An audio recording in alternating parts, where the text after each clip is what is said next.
Ханымдарым, ассалаумалейкум, каналыма қош келдіңіздер. Бүгін сіздерге жасартатын антивозрастной 100% нәтиже беретін сыворотка мен маска жасап көрсететін боламын. Ендеше бірге жасайық. Бізге күріш қажет болады. Зығыр тұқымы, орысшасы семеналина, аптекаларда, супермаркеттерде қажет болады. Бір ас қасық зығыр тұқымына бір ас қасық күріш қосамыз. Және де ханымдар шалфей деген чай түрінде аптекада болады. Міндетті түрде алып қосыңыздар. Бір пакетигін жасартуға өте жақсы көмектеседі. Әжімге жақсы әсер береді. Егер шалфей таппайтын болсаңыздар, бір ас қасық көк шай қоссаңыздар да болады. 100-150 грамм су құйып, жақсылап араластырып алып отқа қоямыз. Қайнағаннан кейін 5 минуттай баяу отта қайнатып, кесел тәрізді бізде массаж шығу керек.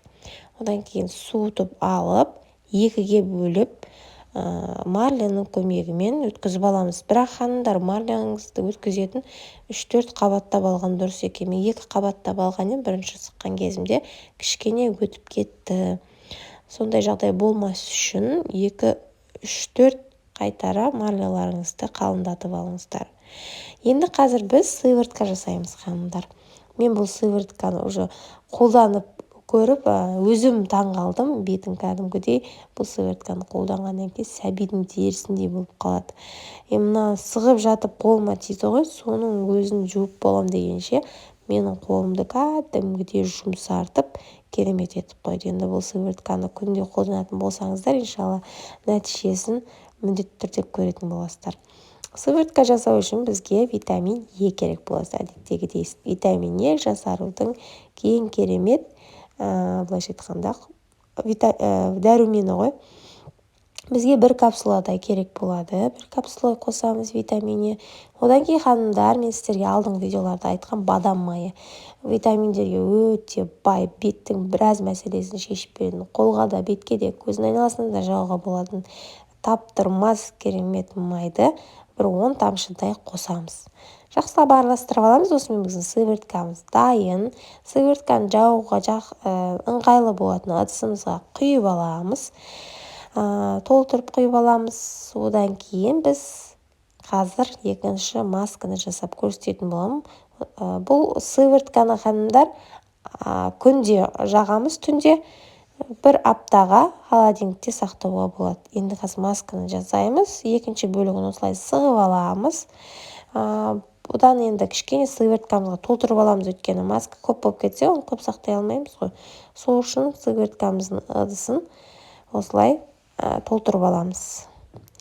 Енді маска жасаймыз, ханымдар. Маска жасау үшін бізге зәйтүн майы қажет болады. Зәйтүн майы болмаса, өзіңізге ұнайтын майды қолдансаңыз болады. Касторовый масло, яғни майсана майын, органа майын, жожоба майын қоссаңыздар болады. Бір жарты шай қасықтай қосамыз. Менде кішкене көп қосылып кетті. Жарты шай қасық жетеді, ханымдар. Одан кейін крахмал қосамыз. Мен бүгін жүгері крахмалын қосқым келіп отыр. Егер қаласаңыздар, картоп крахмалын қоссаңыздар да болады.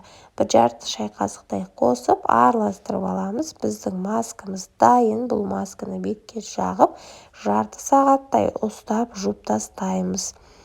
Бұл маска, ханымдар, 3 күн шыдайды холодильникте. 3 күн қатарынан қолдансаңыздар болады. Және де бұл маска сыворотканы қолданардан алдын міндетті түрде аллергияға тест жасаңыз керек. Өйткені құрамында бір затқа сізге аллергия болып қалуы мүмкін. Өйткені әркімнің беті әртүрлі. Бұл сыворотканы ханымдар түнде жатардан алдын жағып, жарты сағат, 1 сағат ұстап жуамыз. 7 күнге дейін сақталады. Ал масканы жағып, жарты сағаттай ұстап жуып тастаймыз. Сывороткадан алдын қолдансаңыздар болады 3 күн.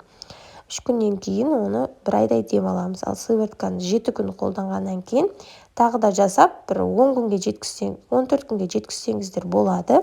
Одан кейін 1 ай дем алу керек. Бетімізге жаққаннан кейін біраз ұстап, қатады, сол кезде көп сөйлемеуге тырысыңыздар. міндетті түрде жасап көріңіздер ханымдар, сіздерге ұнайтынына сенімдімін. Бұл масканы мен уже қазір өзім қолданып, сыворотканы өзім жағып жүрмін. Күннен күнге бетімнің жағдайы жақсаруда. Кәдімгідей осындай күздің мезгілінде құрғап кеткен беттерді өте керемет нәрлендіреді. Сіздерге шын жүректен ұсынамын. Міндетті түрде қолданып көріңіздер. Сосын ханымдар, бұрынғы видеоларым, пайдалы видеоларым осы видеоның астында қалдырамын, оларды көріп көрсеңіздер болады. Менің каналыма тіркеліп, маған лайк басып, қолдау білдіруді ұмытпаңыздар ханымдар. Сіздерге алдағы уақытта пайдалы ақпараттарды жиі салатын боламын. Таныстарыңызға менің каналымды көрсетіңіздер және белсенді болыңыздар. Сіздерге бар жақсылықты тіледім. Осы масканы міндетті түрде жасап көріңіздер. Сіздермен Феруза Мырзаева. Менімен болғандарыңызға рахмет. Каналыма тіркелуді ұмытпаңыздар. Келесі видеоларда кездескенше.